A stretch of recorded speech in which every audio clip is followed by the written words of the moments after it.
Hi, good morning mga Lodi. Mga Lodi natin, good morning, good morning. So, mapagpalang araw po sa atin. Today is October 25, 2024, Friday. So, update ko kayo regarding dito sa Metro Manila pagkatapos ng bagyong Christine, Cyclone Typhoon Christine. So, aftermath pagkatapos ng bagyong Christine, so i-check natin yung sitwasyon dito sa amin dito sa Metro Manila. Kung ano na ang nangyari, anong mga kaganapan, ano yung mga damages ba ng pagdaan ng bagyo. Kasi kagabi is nasa warning signal number 2 tayo. Naka-signal number 2 tayo sa Metro Manila. So as of now, nandito tayo sa may Makati, Jupiter Makati. Kaliwa tayo dito. Kanan na tayo, let's go. So kagabi, naramdaman namin dito sa Metro Manila yung malakas na hangin, tapos pabugso-bugsong ulan kagabi. So ngayon, ganito na ang sitwasyon ngayon. Tumigil na yung ulan, kaso pag madadaan tayo sa mga mapupunong lugar dito sa Metro Manila is maraming natanggal na, nagtumbahan na sanga, nagkatanggal-tanggal na sanga. Let's go.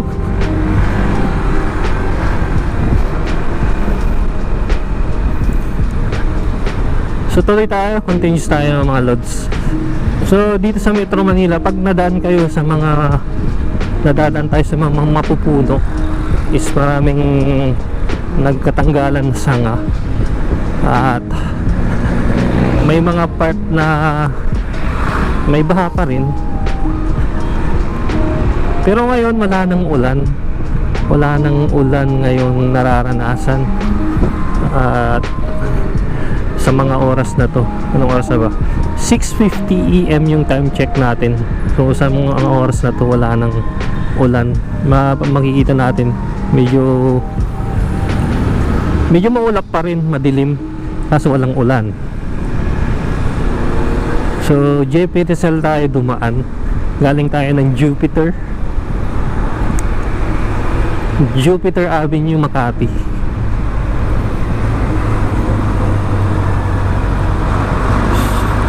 So okay na, gumanda na yung panahon. Sana magtuloy-tuloy na para yung mga iba nating mga kapwa ay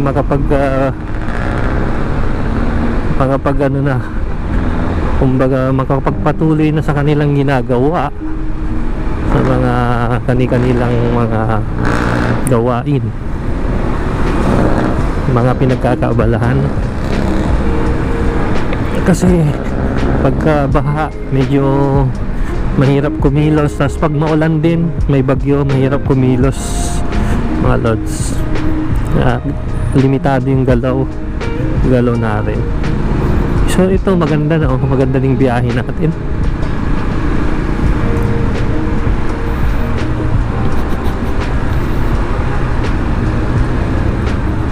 Naka-hazard.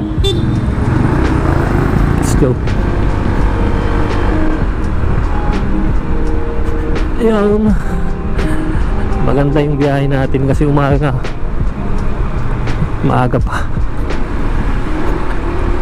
pa lang. So ang cute ng aso, Labrador, Golden Retriever.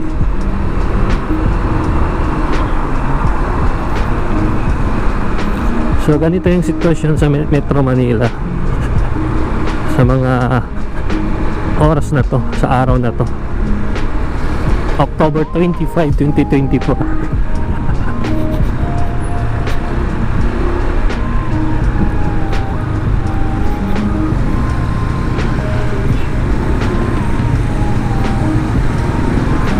yan, mga basura lang sa gilid-gilid, yung mga naglutangan na basura.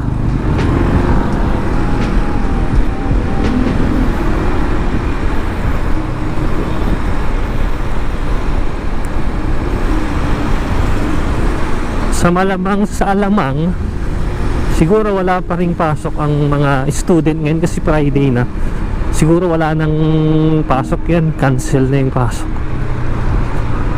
Sa alamang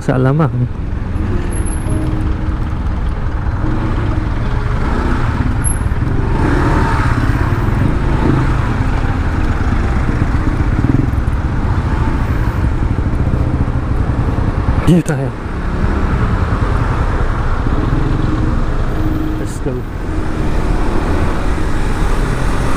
Let's go. So, ganun nga, dinaanan naman tayo ng bagyong Christine, at sabi sa news, mainstream news, may panibago na namang low pressure area na binabantayan yung pag-asa natin. So, ayun yung inaabangan na naman natin, yung low pressure area na papasok sa Philippine Area of Responsibility na naman ng Philippines. So sana hindi na tumuloy sa ating bansa, para makapag tuloy-tuloy na naman yung buhay ng mga kapwa nating Pilipino. So ganito laglagan dito sa part na to ng Makati. Makikita natin yung mga dahon na laglagan kasi nga kagabi is malakas yung ulan, mga lods, mga lodi. Lakas ng hangin at ulan kagabi.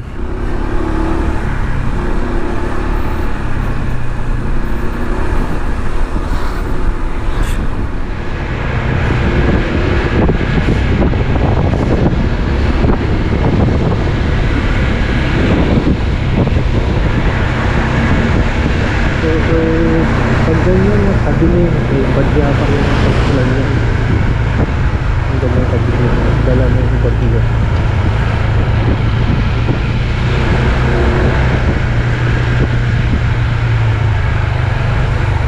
Kagabi, ang sinalanta talaga, ang nalasa yung bagyo palabas sa may Pangasinan area. Siguro din malakas yung at ulan. So pinagdatan natin, wala naman saktan at napahanap doon. Anong lalo na yung mga relatives natin.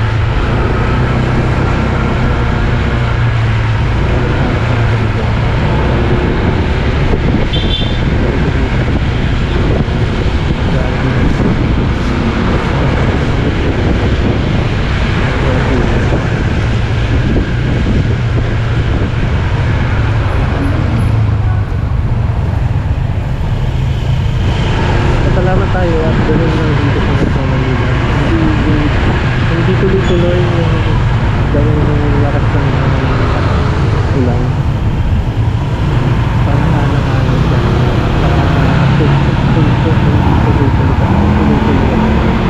Alam na gamit. May mga lang gamit. Nararanasan natin sa mga.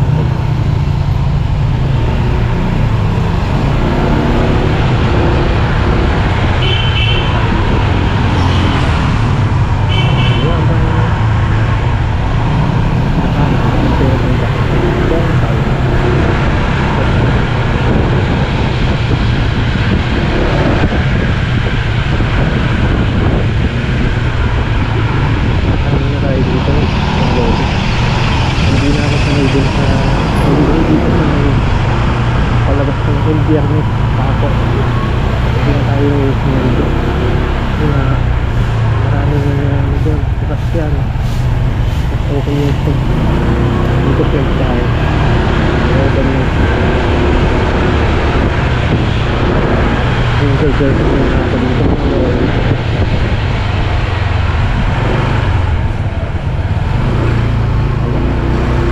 Jingle na tayo. Jingle na. Let's go mga lodi. So tawag ng kalikasan yan mga lodi. Ayun oh, uulan na naman na. Biglang dumilim lalo. Pabagsak na yung ulan na naman.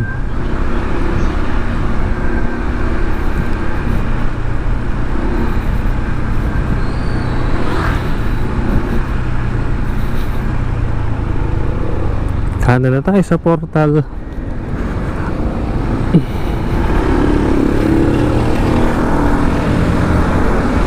So ito yung sinasabi ko mga lods. Pagka bumabagyo at baha, pili muna tayo ng pares. Wala si ate. So bumili muna tayo ng pares na paborito natin tuwing umaga. So let's go na, let's go. So ganito yung sitwasyon dito. Itong Lambingan Bridge na to, pag may baha dito sa punta, so ganito yung sitwasyon dito.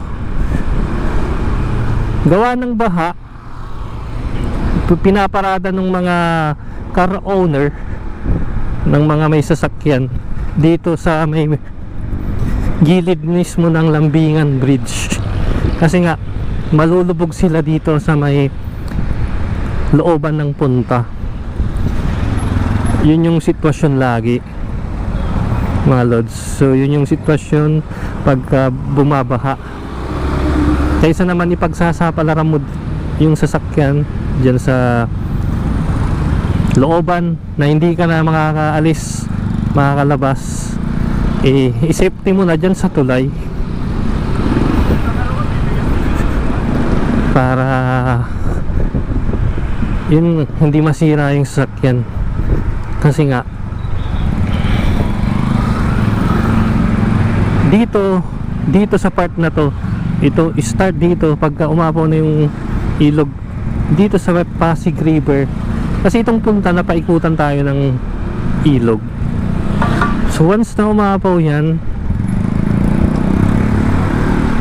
pag may bagyo, pag umapaw na yung ilog, dito is yung tubig is hindi na makadaloy, may stuck pa dito sa part na to, mababang area hanggang dun na yun sa may Jaime Cardinal Sin Village.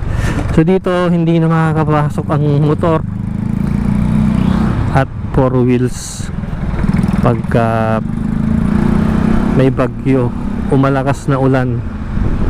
Ganito yung sitwasyon dito sa may punta. So yung mga taga-punta dyan, makaka-relate kayo kasi nga dinadanas natin every may bagyo at may ulan at pagbaha sa ating lugar. So yun yung additional info natin dito sa punta mismo, Punta Santa Ana, Manila.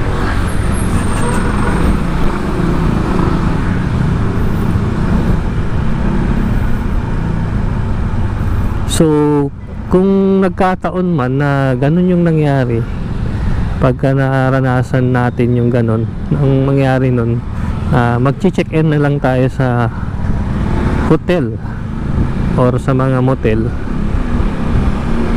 So yun yung the best way para hindi ka na maabala, kasi nga matagal humupa yan. Umaga na huhupa yung baha dito. Kaysa naman maabala ka, masira yung sasakyan mo, gagastos ka pa ng malaki, i-safety mo na. Safety na natin yung ano natin, mga sasakyan natin.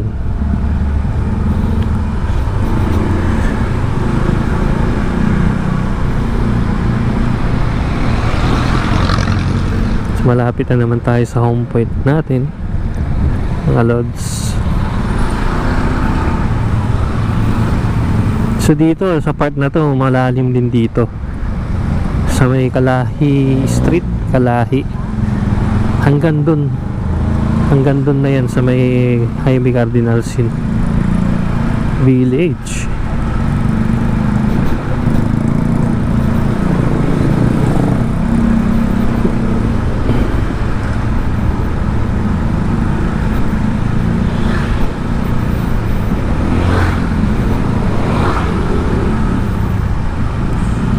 So kung bago lang pala kayo sa aking YouTube channel, o kung gusto nyo itong mga ganitong videos mga lodi, click nyo na lang po yung subscribe button at ring nyo na rin yung notification bell at click nyo rin yung all para lagi po tayong updated sa mga video na ina-upload natin.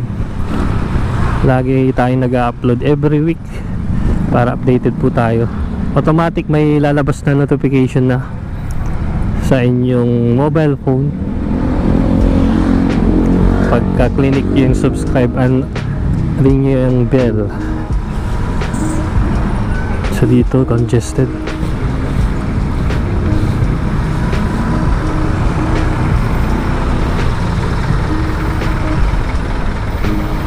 Dito tayo na medyo matatagalan minsan kasi nga masikip tayong kalye.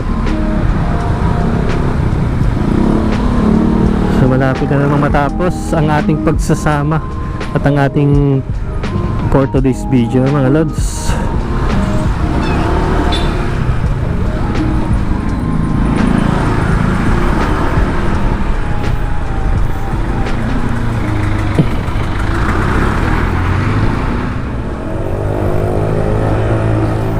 So dito ko natatapusin yung for today's video mga lods.